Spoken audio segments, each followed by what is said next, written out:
There's the first run for New Zealand. They might even think about two. In fact, John Wright is coming as De Freitas gets to it, but Wright is comfortably home. And the New Zealand quest for 304 is underway. 2 runs to John Wright.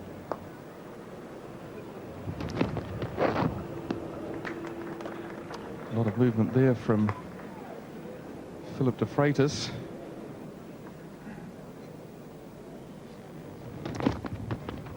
That's better.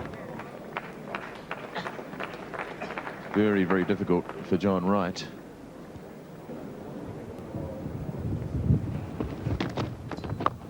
Wright hooking down towards Dilly. Good shot from John Wright. Got over the top of it and only ended up with the 1 run.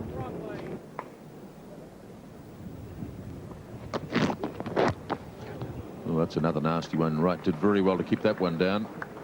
And batting is not easy out there.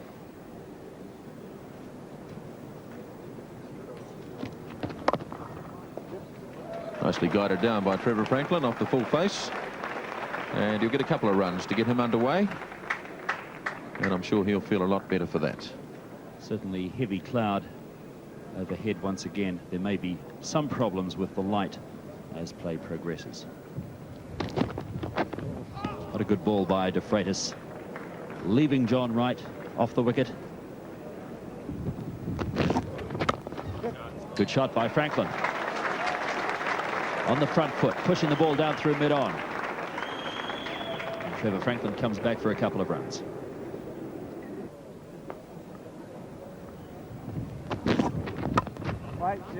Nicely played by Franklin.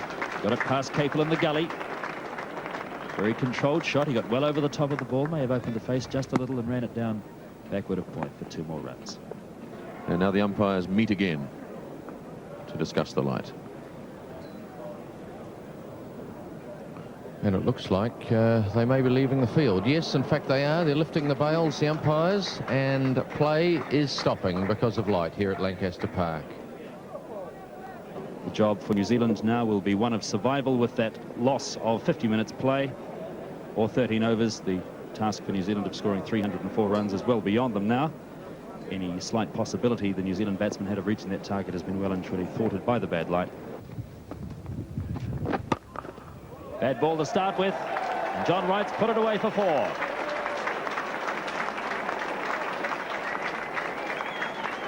It's the first boundary of the innings.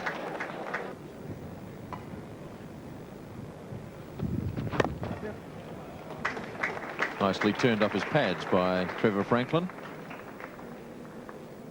That single takes him up to 12, and New Zealand 37 without loss. Loud appeal, and that's the end of Trevor Franklin. Went back onto his stumps. The ball kept a little bit low. And with the advent of Graham Dilly, New Zealand lose their first wicket.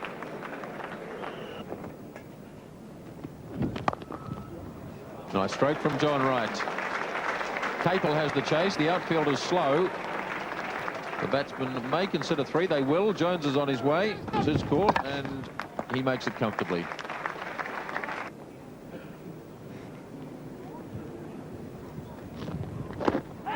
Appeal against Wright, and he's been given. Brian Aldridge gave that a lot of thought, and finally up went the finger. John Wright had already turned away, but he is out. The second New Zealander to be dismissed, LBW, and New Zealand are 43 for 2.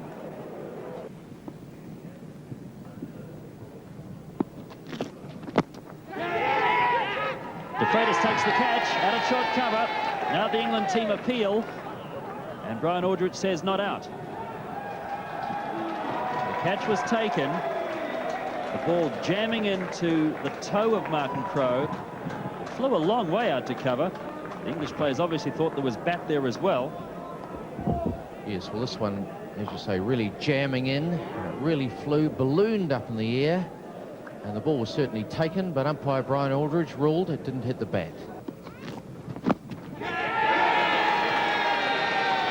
Brian Aldridge has turned them down again. Now here's an outburst from Dilly. This is not the kind of thing that Mickey Stewart and Peter Lush, the England management, will want to see. Now, Mr. Dilly, you've seen what's happened to your teammates in Pakistan after outbursts like that.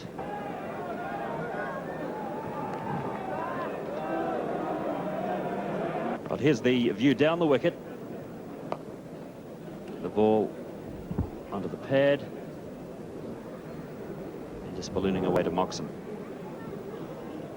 Yes, well, that didn't appear to hit the bat. I know it's very difficult to tell, but I thought I saw a little bit of fresh air between the ball and the bat on that line replay. Edge, and Martin Crowe is out. A little edge to Bruce French, and England have that vital breakthrough just before tea, and New Zealand are 61 for 3 as the players leave the field for tea. Big shot for LBW, and Jeff Crowe is out. Steve Woodward with very little hesitation. This ball Fuller by De Freitas. Have been telling him to do that. And this time ball just nips back a little bit. Jeff Crowe's front foot in line. Would have hit middle and leg. That's New Zealand 78 for 4. Bit of a bandage on Andrew Jones's wrist there, just above the glove, where he got whacked earlier on in his innings. And there's 50 for Andrew Jones.